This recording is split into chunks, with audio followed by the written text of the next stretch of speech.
देवघर में बोल बम के जयकार। कांवर सजाई के अइले कंवरिया, कांवर सजाई के अइले कंवरिया, बैजू बाबा के दरबार सावन में पूजा जयकार। देवघर में बोल बम के जयकार।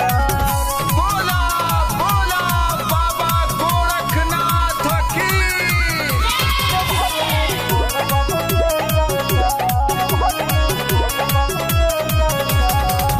बाबा बैजूनाथ के महिमा भारी, सावन महीना में देवघर आवे त्रिपुरारी।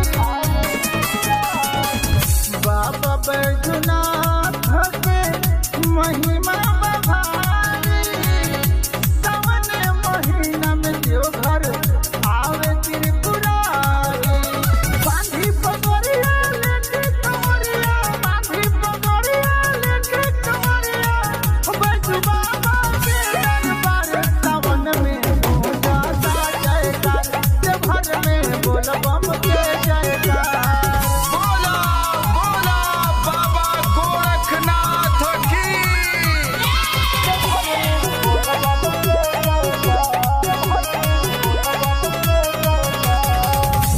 बाबा नगरिया से कठिना डगरिया, बोल बम के नारा से कटी जाला रोहिया।